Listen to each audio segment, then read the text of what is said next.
주시길 축복합니다. 우리 옆 사람에게 한번 인사하십시다. 참 잘 오셨습니다. 네, 맞습니다. 하나님의 은혜로 이스라엘 백성들이 요단강을 건넌 후에 하나님께서는 가나안 땅을 차지하는 정복 전쟁을 차례차례 진행을 하십니다. 총 7년 동안에 가나안 전체 지역을 거점별로 크게 이제 차지를 하게 되는데, 이제 그러는 과정 가운데서 여호수아가 이제 나이가 많아졌고, 그러자 하나님께서 이제 다음 세대 어떻게 이 땅을 차지할 것인가 분부를 하는 그런 내용이 있는데, 그게 바로 땅을 분배하여서 이제 12조각으로 나누게 됩니다. 12개의 지파로 땅을 분배해서 지파별로 이것을 관리하도록 하게 되죠. 자, 그리고 이 땅을 분배하는 내용이 13장부터 19장까지가 여호수아가 길게 기록이 되어 있어요. 그래서 거기에 보면은 재미없습니다. 읽다 보면 우리는 어느 지파가 어디를 차지하고 어디 차지하고 잘 알지도 못하는 그런 내용들이 쭉 나와 있어서 거기는 제가 쭉 건너뛰고 오늘 이제 20장 말씀을 보려고 하는데요.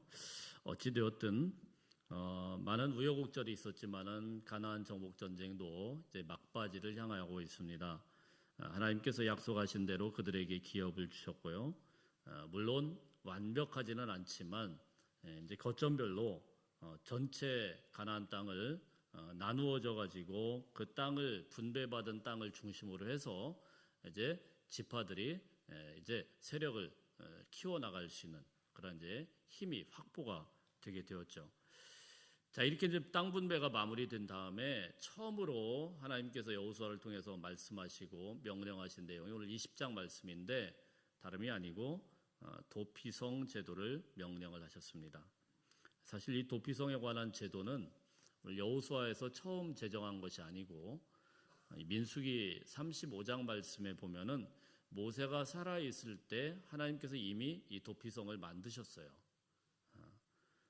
그래서 거기에 대한 설명이 민수기 35장 보면 자세히 나와 있고요. 오늘 말씀에도 보면 8절에 보면 여리고 동쪽 요단 저쪽 이렇게 되어 있죠. 여리고 동쪽 그리고 여리고 서쪽. 자, 요단 동편, 요단 서편 이렇게 나누면 되겠죠. 흔히 요단 동편에 두 지파 반이 여기 지배하고 있지 않습니까? 자, 그곳에 요단강 동쪽, 요단강이 이렇게 흐르고 있는데 동쪽 지역에 3개의 도피성이 이미 있습니다. 그 내용이 8절에 보면은 벳셀, 길란 라못, 그리고 바산골란, 자, 이렇게 3개의 도피성이 이미 있고요. 이제는 이제 서쪽으로 와가지고 가나안 땅을 차례대로 정복을 해서 이제 어느 정도 이제 거점을 확보하고 나서 이제 다시 하나님께서 이제 요단 서편에 3개의 또 도피성을 만들어라, 이렇게 오늘 20장에 말씀을 하는 거예요. 그 내용을 보니까 7절에 게데스라는 곳이 있고요. 세겜 그리고 기럇 아르바는 우리가 지난 시간에 보았던 헤브론이죠. 자, 이제 이 3곳에 도피성을 딱 만들었어요. 그러니까 가나안 땅이 이렇게 쭉 위에서 북쪽부터 있으면은 1, 2, 3 이렇게 쭉 있는 거예요. 자, 근데 요것을 갖다가 하나님께서 땅 분배 끝나자마자 딱 말씀을 하셨는데, 이 도피성을 좀 이해를 하려고 하면 먼저 이제 고대 사회에 있었던 사회를 유지하는 가장 기본법인 복수법이라는 것을 아셔야 됩니다. 복수라는 건 뭐 복수법이라고 해야 될지 모르겠는데 복수하는 거죠. 복수. 무슨 말씀이냐면은 아직 국가들이 제대로 이제 체계가 다 잡히지 않았을 때에 가족 중에 누군가가 살해를 당해요. 그러면은 거기에 대해서 복수를 하는 게 암암리에 고대 사회에서 그게 이제 예의라고 생각을 했습니다. 누군가가 다른 사람한테 살해를 당했을 때 그 후손이라든가 친척이라든가 이런 사람들이 당연히 가서 같이 죽여야 된다. 이게 이제 복수법이죠. 근데 이 복수법이라는 것이 암암리에 이제 고대 사회에 계속 진행이 되었고, 지금도 아프리카 같은 데는 그 잔재가 남아 있어요. 부족과 부족 간에 싸움이 일어나는데 보면은 이 작은 복수서부터 시작이 되죠. 자, 근데 이 복수라는 것이 어떻게 됩니까? 이 법이 계속 시행이 되면서 아주 심각한 문제를 이야기를 하는데, 여러분, 사람이 복수를 할 때 결코 그만큼만, 내가 한 대 맞으면 딱 그만큼만 돌려주는 게 아니고 어떻게 해요? 몇 배로 갚아줘야 되겠다, 이런 생각이 있지 않겠습니까? 한 대 맞으면 2대로 갚아주고, 5대 맞으면 10대로 갚아주고, 뭐 이렇게 돼야 내가 기분이 풀릴 때까지 그냥 때려야, 그래야 기분이 풀리는 거 아니겠어요? 요즘에 보니까 그냥 껄피다운 그냥 갔다가 그냥 폭탄 갖다가 부어버리고 막 이러는데, 하나 미사일을 쏘면 저쪽에서는 막 10발, 20발 이렇게, 그게 복수법 아니겠습니까? 그래서 이게 계속 반복이 되면 처음에는 사소한 싸움이었는데 계속 복수에 복수를 왔다 갔다 하면서 나중에는 어떻게 되냐면은 작은 싸움이 가문이나 부족 전체에 멸절되는 큰 전쟁으로 끝나야, 한쪽 가문이나 한쪽 부족이 완전히 다 끝장나야, 그래야 멈추게 되는. 그래서 고대 사회는요, 끊임없이 전쟁이 일어난 거예요. 이런 작은 복수에서부터 시작을 해가지고 계속 전쟁이 일어나서 자, 그런데 놀라운 거는 성경 말씀에서도 보면은 이거에 대해서 법으로 제정을 해서 딱 소개를 하고 있단 말입니다. 출애굽기 21장 23절부터 25절 말씀 한번 읽어보겠습니다. 시작. 그러나 다른 해가 있으면 갑되 생명은 생명으로, 눈은 눈으로, 이는 이로, 손은 손으로, 발은 발로, 된 것은 된 것으로, 상하게 한 것은 상함으로, 때린 것은 때림으로 갚을지니라. 가만히 보면은 우리의 시각으로 보면 되게 살벌하죠. 그냥 죽였으면 같이 죽여야 되고, 그리고 눈알이 빠졌으면 같이 눈알 뽑아야 되고, 이렇게 하다가 어디 대였으면 같이 거기다 똑같이 대여야 되고, 자, 이런 말씀. 성경이 이런 걸 갖다가 딱 집어넣어가지고, 이게 율법의 말씀이에요. 이스라엘 백성들이 지키고 행해야 되는 율법의 말씀. 이걸 다가 넣어가지고 참 괴롭게 하고 좀 힘들게 만들죠. 현대인들이 읽을 때. 유대인들도 이게 도대체 무슨 말씀일까 생각하는 사람들이 있었을지도 모르겠습니다. 근데 사실은요, 성경에서 이렇게 율법으로 정해진 그런 말씀들을 가만 보면 액면 그대로 받아들이면 안 되는 말씀들이 있어요. 거기에는 하나님의 숨겨지신 그런 의도라는 게 있습니다. 무슨 말씀이냐면은 이게요, 자세히 보시면 아주 구체적으로 기록이 되어 있죠. 자, 생명은 생명으로, 눈은 눈으로, 이는 이로, 손은 손으로, 발은 발로. 그대로 이제 주라는 건데, 사실 이 말씀에는 하나님의 아주 숨겨진 그런 의도가 있는데, 쉽게 해서 이런 겁니다. 그대로 주라는, 그대로. 누군가가 칼로 상대방을 상해를 입혔어요. 한 10cm 정도 상처가 났다고 칩시다. 그러면 어떻게 하라고요? 딱 10cm만 돌려줘야 돼요. 9cm도 안 되고 11cm도 안 되고, 그건 법을 어기는 거예요. 자, 이렇게 만들어 놓은 거예요. 자, 누군가가 하다가 주먹 싸움했는데 이빨이 나갔어요. 그럼 이빨을 어떻게 해요? 야, 봐라, 몇 번째 이빨이니? 딱 그것만 딱 해서 딱 빼야 되지. 때렸는데 이게 잘못해가지고 이빨을 빼야 되는데 엉뚱하게 막 눈탱이를 맞는다거나 뭐 여기 귓방맹이를 얻어맞는다거나 이러면 안 돼요. 그게 오늘 이 복수법의 핵심이에요. 그러니까 이걸 뭐냐면, 성경에 나온 이 법을 뭐라고 하냐면 조금 더 해서 동형복수법이라고 합니다. 그대로 돌려줘라, 그대로 돌려줘라. 여러분, 이게 가능할까요, 현실적으로? 거의 불가능하죠, 거의. 어떻게 그대로 돌려줍니까? 한 가지 가능한 건 있죠. 생명은 생명으로. 죽이라고 했으니까 죽일 수는 있겠죠. 나머지 것들은 거의 불가능합니다. 어떻게 싸우다가 어떻게 하다 다쳤는데, 자, 발은 발로, 발을 다쳤어요? 그럼 딱 그만큼만 다치게 해야 돼요. 발가락, 거기 새끼 발가락이 좀 문제가 생겼으면은 딱 그만큼만, 야, 기다려.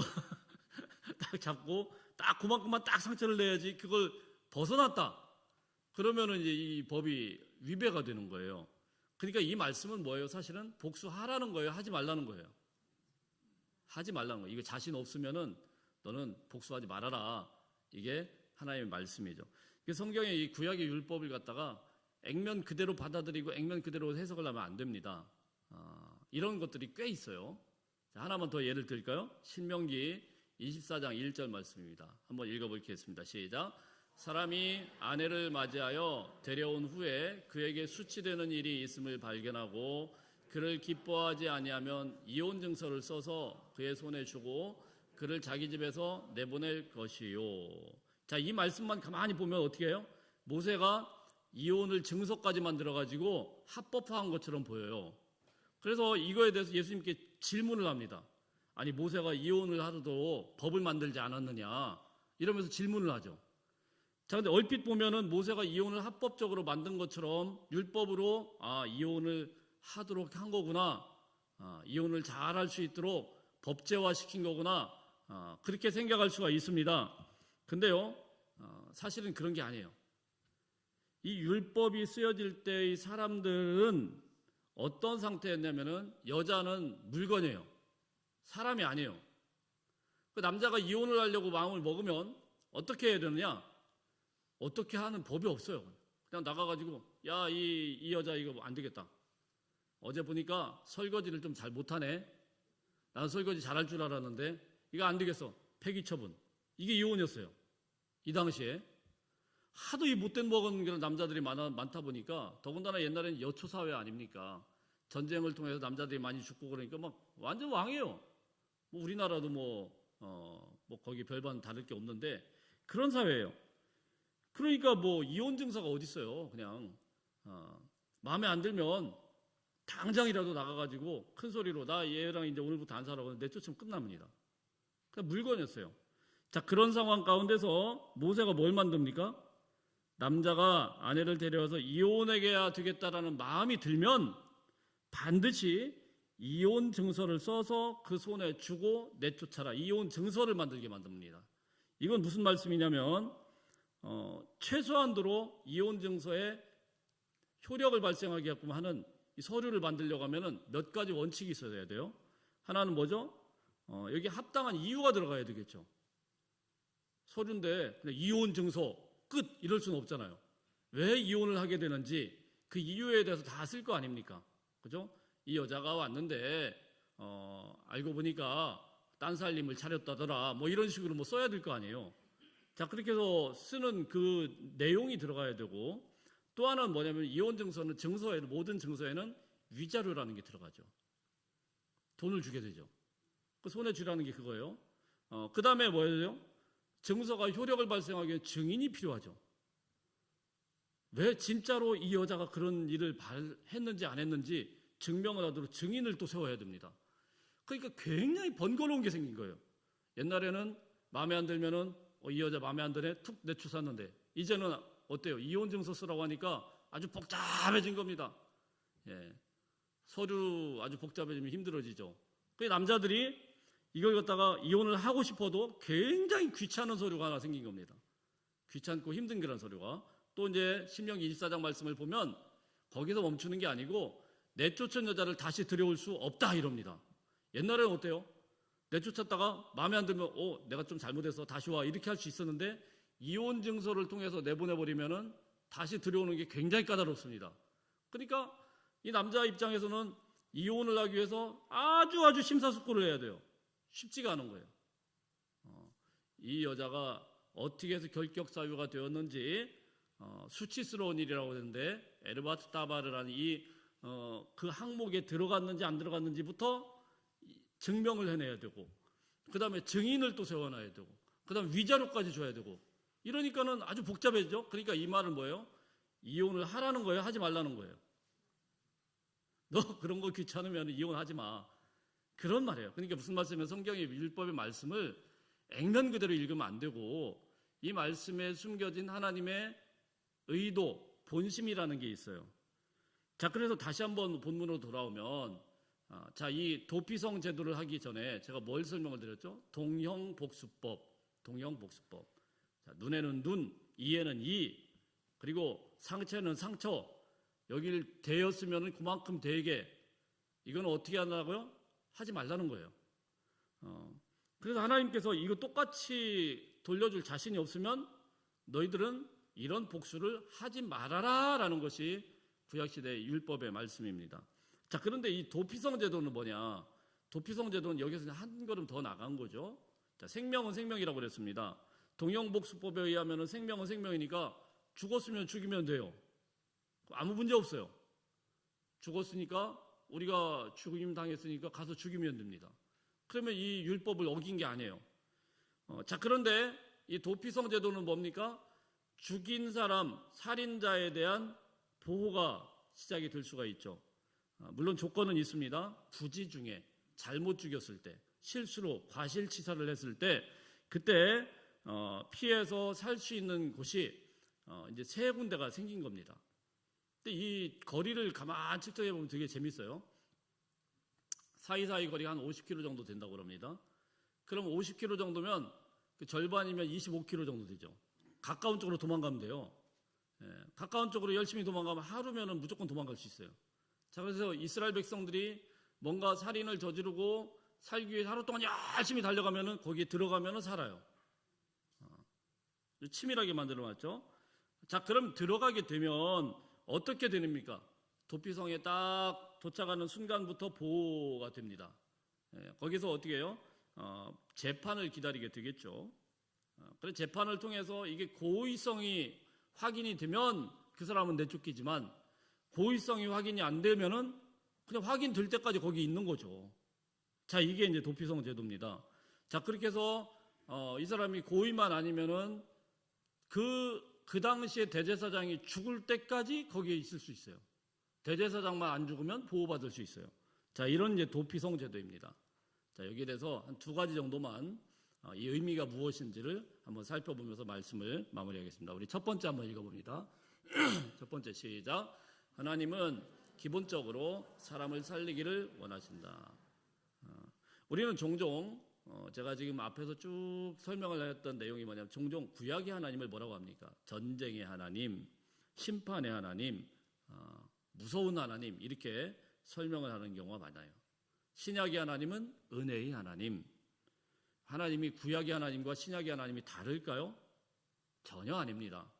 이런 이분법적인 사고에 의해 가지고 많이들 해석을 해왔어요. 지금도 그런 목사님들 꽤 많아요. 많이 들어보면 설교를 그렇게 합니다. 이건 사실 누구의 잘못도 아니고 성경을 조금 좀 깊게 들여볼 해석학의 문제인데 사실 하나님은요 처음부터 끝까지 동일하신 분이에요. 심판 가운데서도 살 길을 내시는 분이시고 하나님의 첫 번째 던진 그런 말씀이 너 죽어라는 말씀이 진짜 죽으라는 게 아니고 그 뒤에 하나님의 은혜의 말씀이 따라와요. 그걸 이해할 수 있기를 주의 이름으로 축복합니다. 그래서 구약에서는 하나님은 겉으로는 심판주의 엄한 모습으로 나타나지만 뒤에서는 항상 그들을 기다리시고 사랑해 주시고 은혜를 주시는 그런 따뜻한 하나님이 같이 동반되고 있습니다. 죽이라고 명령하지만 그 뒤에는 한 생명이라도 더 살리고자 하는 하나님의 그 따뜻한 그 사랑의 은혜의 메시지가 같이 오고 있다는 겁니다. 이걸 우리가 뭐라고 하냐면 하나님의 속마음. 하나님의 속마음을 잘 볼 줄 알아야 돼요. 자, 여호수아 말씀을 한번 보겠습니다. 여호수아서를 보면 오늘은 조금 이제 제가 설명하는 내용이 많을 겁니다. 여호수아서를 보면 지금까지 봐왔죠. 하나님은 가나안 땅에 들어가 가지고 어떻게 하라고 했죠? 다 죽여라 그랬습니다. 싹 다 죽여라. 애들도 남기면 안 된다. 또 얼마나 그래요. 근데 다 죽여라. 그게 헤렘이라는 거예요. 싹 죽여라. 왜냐면은 그들이 타락했기 때문에, 그들이 우상 숭배했기 때문에 안 죽이고 씨를 남겨놓으면 나중에 너희가 오염되기 때문에 다 없애라. 이게 하나님의 명령이었어요. 하나님의 명령은 반드시 지켜야 되죠. 자, 그런데 여호수아를 읽다 보면 예외의 사람들이 하나씩 둘씩 튀어나옵니다. 그 중에 누구예요? 기생 라합이 있죠. 여리고성엔 다 무너졌고 다 죽었습니다. 다 뿌리 뽑혀 다 끝났어요. 근데 거기서 유일하게 살아남은 라합과 라합의 가족이 있습니다. 이 사람들은 어떻게 됐습니까? 하나님이 살려두라고 야 라합 데리고 와 이렇게 말씀하지는 않았어요. 정탐꾼들이 가가지고 가만 보다가 어쩌고 저쩌고 얘기하다가 라합과 같이 계약을 맺었네. 하나님이 기도해가지고 야, 너 그 라합 데리고 가라 이런 거 아니에요. 그냥 갔는데 만났어요. 그리고는 나중에 이스라엘 백성들 공동체로 들어오게 됐는데 라합은 어떻게 됩니까? 그의 가족들 뿐만이 아니고 그가 구원을 받은 다음에 이스라엘 백성들의 핵심 멤버로 들어오죠. 나중에는 어떻게 됩니까? 다윗과 예수 그리스도의 계보에 등장을 할 정도로. 그럼 여러분, 라합은 원래 가나안 사람이에요? 이스라엘 사람이에요? 죽어야 돼요? 살아야 돼요? 당연히 죽어야 돼요. 근데 하나님은 은근슬쩍 넘어갑니다. 왜? 아니, 아가는 뭐 거기서 외투 몇 벌 가지고 왔다고 막 그냥 난리 쳐가지고 다 죽인 그런 하나님인데 왜 라합은 넘어가지? 이상하잖아요. 정말 이상하죠? 또 우리가 본 기브온 족속이 있지 않습니까? 기브온 족속. 기브온 족속은 어떻게 하죠? 이스라엘 백성들을 작정하고 속이려고 변장을 하고 옵니다. 멀리서 온 것처럼 변장을 하고 와가지고 뭐 곰팡이 난 떡과 뭐 이런 것들 가지고 와서 속입니다. 속아가지고 계약서를 썼어요. 여러분, 속아가지고 계약서를 쓰면 계약서가 효력이 있어요, 없어요? 없어야 되죠, 당연히. 저놈들이 작정하고 속였으니까 효력 없어. 이렇게 해야 되면 그게 맞습니다. 그런데 가만 보면은 그렇게 속아가지고 기브온 족속과 계약서를 딱 썼는데 여호수아 이스라엘 백성들이 썼는데 그 다음에 여호수아 이스라엘 백성들은 이거 지켜야 된다. 이렇게 쫄아가지고 있으니까 다음에 기브온 족속이 어떻게 하죠? 그 계약서를 근거로 그 가짜 계약서를 근거로 와가지고 자, 지금 남부 연합군이 쳐들어와가지고 우리를 괴롭힙니다. 가서 도와주세요. 이랬더니 여호수아가 어떻게 할까 이러고 있는데 하나님이 먼저 얘기합니다. 하나님이 먼저 나타나고 야, 가. 내가 이기게 해줄게. 이거 뭐예요? 언제는 다 멸하라면서. 이상하지 않습니까? 그리고는 어떻게 도와주냐면 전쟁을 우리가 봤지만은 이 기브온 족속과 막 전쟁할 때 여호수아가 막 올라가지고 전쟁을 하니까 시간이 좀 부족해요. 하나님이 해도 멈추게 만들고 달도 멈추게 만들고 그래가지고 막 우박도 때려주고 지금 누구를 위해서 전쟁하는 겁니까? 기브온을 위해서.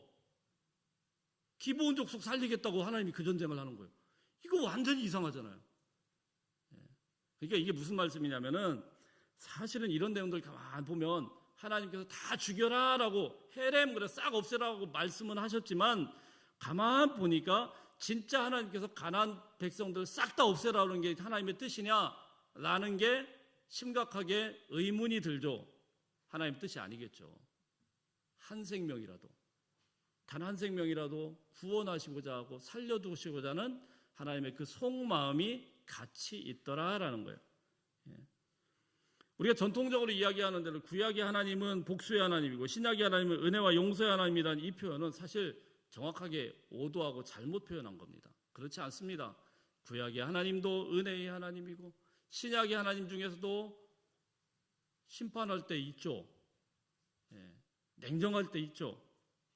그래서 오늘 이 도피성이라는 것은 뭐냐면은 지금 이론적인 것만 얘기했는데 하나님께서 죽이고자 하는 게 아니고 살리고자 하는 제도라는 겁니다. 한 사람이라도 살리고자 하는 제도. 자, 6개의 도피성을 만들어 놨어요. 살인자들이 막 들어갑니다. 자, 이 살인자들 중에는 진짜로 고의로 죽인 사람도 있지만 실수로 죽인 사람도 있고 다 이럴 거 아니에요. 근데 고의로 죽인 사람이 막 도망갔습니다. 그 다음에 속입니다. 나 고의로 죽였어요. 이렇게 이야기하겠어요? 어떻게 할까요? 아닌데요. 자꾸 발뺌할 거 아닙니까? 그럼 여러분 이 고의인지 실수인지 이걸 입증하기가 쉬워요, 어려워요? 지금도 어렵습니다. 지금도 아주 뭐 형사들이 다 수사하고 뭐 이렇게 뭐 과학적인 걸 해도 고의성을 입증하기가 쉽지 않아요. 그러면 이 당시에 제사장이 고의성을 입증하기가 쉬울까요? 이렇게 굉장히 어렵습니다. 그러면 하나님이 딱 나타나가지고 야, 저놈 거짓말했어. 내가 봤는데 다 봤다. 저놈 죽여라. 제사장에게 다 일일이 지시를 하셨느냐? 아니에요. 그런 거 없어요. 그럼 이 제도는 뭐예요? 생명은 생명으로라는 동형복수법에서 예외 규정을 둔 거죠. 생명은 생명으로 죽여라라고 말씀을 하셨지만 사실은 하나님은 한 사람이라도 생명은 귀하니까 아무리 죄인이라고 하더라도 그를 보호해야 된다. 생명은 아주 귀하다라는 것을 이 도피성 제도를 통해서 나타나게 된 겁니다. 사랑하는 성도 여러분, 하나님은 우리를 살리기를 원하십니다. 죽이시는 하나님이 아니고 살리시는 하나님이세요. 죄에 따라서 심판하시는 그런 하나님이 아니시고, 도피성을 만들어 놓고 그곳에 피하는 사람들은 어느 누구나 들어와서 쉼을 얻고 살릴 수 있었어요. 하나님은 생명을 살리는 하나님이시다. 이게 첫 번째 메시지입니다. 두 번째입니다. 두 번째 한번 읽어보겠습니다. 시작. 도피성에 들어가기 위해서는 장로들의 귀에 자신의 상황을 고해야 했습니다. 4절 읽어봅니다. 4절 시작. 이 성읍들 중의 하나에 도피하는 자는 그 성읍에 들어가는 문 어귀에 서서 그 성읍의 장로들의 귀에 자기의 사건을 말할 것이요, 그들은 그를 성읍에 받아들여 한 곳을 주어 자기들 중에 거주하게 하고. 네. 히터를 꺼도 되지 않을까요? 조금 더운 것 같아요. 자, 이 도피성에 들어가기 위한 유일한 절차가 하나 있는데, 뭐냐면 막 도망갔다 무조건 들어가는 게 아니고, 들어갈 때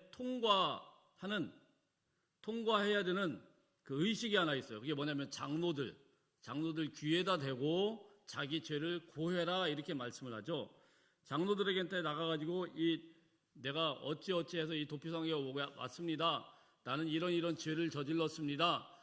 실수로 이렇게 사람을 상해를 입혔습니다. 자, 이런 것들 갖다가 하나씩 고해야 들어갈 수가 있어요. 이게 딱 유일한 통과 절차였어요. 자, 이건 무엇을 의도할까요? 오늘날도 마찬가지입니다. 오늘날 이 도피성은 정확하게 누구를 예표하느냐? 도피성은 바로 우리를 구원하시는 하나님의 그 은혜, 그 예수 그리스도를 예표하는 거죠. 무슨 말씀이냐면요, 하나님께서는 영원한 도피성이신 예수 그리스도를 우리에게 보내주셨는데, 예수님 앞에서 용서받지 못할 죄인은 없죠. 할렐루야? 믿습니까? 예. 예수님의 그 보호 아래서 피하지 못할 죄인은 아무도 없죠. 그러나 단 한 가지 조건이 있습니다. 그 조건은 무엇입니까? 주님 앞에 나가서 무조건 들어가는 게 아니고, 주 앞에 나가서 나는 죄인입니다, 정직하게 고백하고 회개해야 그 안으로 들어가는 거예요. 언젠가부터 우리 교회의 영성 중에 이 회개라는 것을 잘 얘기를 안 해요. 은혜, 사랑, 물론 은혜와 사랑이 있지만 회개 없이 은혜는 없습니다. 하나님 앞에 우리가 죄인이라는 것을 고백 없이 하나님의 은혜는 임하지 않아요. 우리는 모두 다 죄인이에요. 죄인으로 다 죽어 마땅한, 이미 죽어서 없어지고 폐기 처분되어야 될 그런 사람들이에요. 그러나 어떤 죄인이라도 하나님 앞에 그 죄를 고백하는 자는 용서함을 받는다라는 것이 성경의 메시지 아닙니까? 우리가 유일하게 영원한 도피처인 예수 그리스도께 들어갈 수 있는 유일한 문, 그거는 죄를 고백하고 회개하는 거예요. 우리 살아가면서 여러 가지 죄를 짓게 됩니다. 완벽한 사람은 아무도 없어요. 그때마다 우리는 늘 어떤 태도를 가져야 되느냐? 하나님 앞에 회개하며 나가야 됩니다. 사실 우리 장로교 예배에서 이 죄의 고백이 없습니다. 사실은 그냥 예배를 드리다 보니까. 근데 저는 이 예배 시간에 그런 시간이 좀 굉장히 필요하긴 한 것 같아요. 의식적으로라도. 너무 의식적이니까, 형식적이니까 이런 참여의 기도나 이런 거 없애긴 했지만, 우리가 예배를 들어갈 때, 하나님 앞에 그 예배의 그 은혜의 통로로 들어갈 때 떳떳하게 고개 빳빳하게 들면서 하나님 은혜롭죠? 이러고 못 들어갑니다. 무조건 하나님 저는 죄인입니다.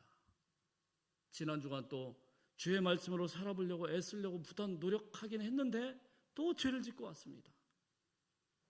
그러면 주님 앞에 고백하는 것, 주 앞에 죄를 고백하는 것, 장로의 귀에다 대고 고하라, 그걸 해야 통과하듯이 예수 그리스도 앞에 나와서 주님 저는 죄인입니다, 주님의 은혜 없이는 살 수 없습니다, 고백하게 될 때 우리는 그 영원한 도피성인 그리스도의 그 은혜의 그늘 아래 거할 수 있게 되는 것입니다. 사랑하는 성도 여러분, 도피성은요, 이스라엘 백성들이 너무나도 찾기 쉬운 곳에 놨어요. 어려운 곳에 있지 않아요. 언제든지 맘만 먹으면 도피성 저기 있구나 달려갈 수 있었어요. 예수님께서 우리를 구원하신 이 구원의 이 감격과 은혜는 숨겨지지 않았습니다. 활짝 열려 있어요. 지금도 주님은 활짝 문을 열어놓고 죄인들이 다가오기를 기대하고 고대하고 계셔요. 다만 한 가지 조건.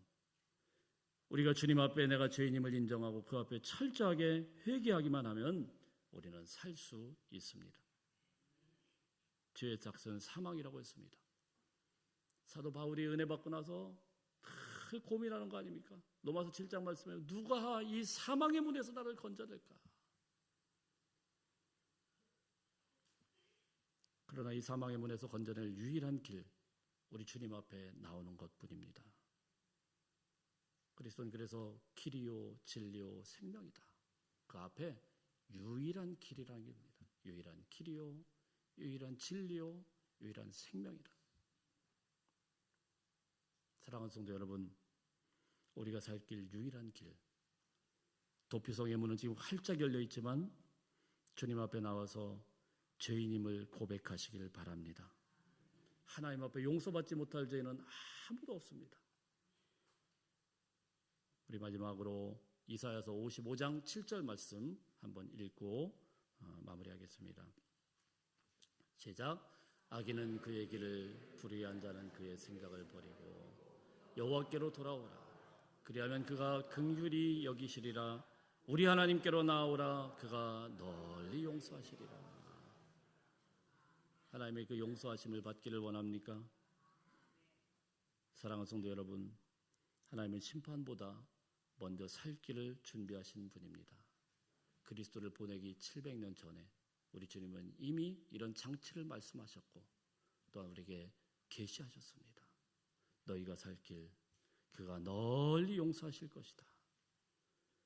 오늘 우리에게 주어진 이 도피성은 바로 예수 그리스도이십니다. 중요한 것은 단 하나입니다. 그분께로 피하는 것입니다. 죄를 숨기면 죽습니다. 그러나 고백하면 살게 됩니다. 주님 앞에 나가십시오. 고백하십시오. 나는 죄인입니다. 그 순간 여러분은 이미 도피성 안에 들어와 있게 되고 주님의 그 영원한 그 구원의 그 안식 가운데서 숨쉬며 살게 될 것입니다. 우리 같이 기도하겠습니다. 하나님 아버지, 오늘 도피성 제도를 통해서 우리를 향한 하나님의 그 절절한 심정과 사랑을 깨닫게 하시니 감사합니다. 우리는 때로 구약의 하나님을 무서운 심판의 주님으로만 오해할 때가 많았습니다. 그러나 눈에는 눈, 이에는 이라는 법 뒤에 복수를 멈추게 하려는 하나님의 배려가 있었음을, 그리고 죽어 마땅한 죄인에게조차 도피성을 열어서 하루 만에 달려와 살 길을 찾게 하시는 분이 바로 우리 하나님이심을 오늘 말씀을 통해서 다시금 확인하게 됩니다. 하나님 아버지, 우리에게 영원한 도피성이신 예수 그리스도를 보내주셔서 감사합니다. 죄의 삭은 사망이라 하셨으나 우리가 우리의 힘으로 해결할 수 없는 죄의 굴레를 안고 주님 앞에 나아갈 때 아무 조건 없이 우리를 품어주시고 보호해주시는 그 은혜에 감격을 드립니다. 우리가 우리의 허물을 숨기거나 스스로를 정죄하며 고통 속에 머물지 않게 하여 주옵소서. 장로들의 귀에 자신의 상황을 고했던 살인자처럼 우리도 주님 앞에 정직하게 나는 죄인입니다. 나를 도와주십시오 고백하는 용기를 허락하여 주시옵소서. 도피성의 문을 활짝 열고 우리가 돌아오기를 기다리시는 주님의 품 안에서 이번 한 주간 동안도 참된 평안과 안식을 누리게 하여 주옵소서. 우리를 죽음의 문턱에서 건져내셔서 생명의 길로 인도하신 우리 주 예수 그리스도의 이름으로 기도하옵나이다. 아멘.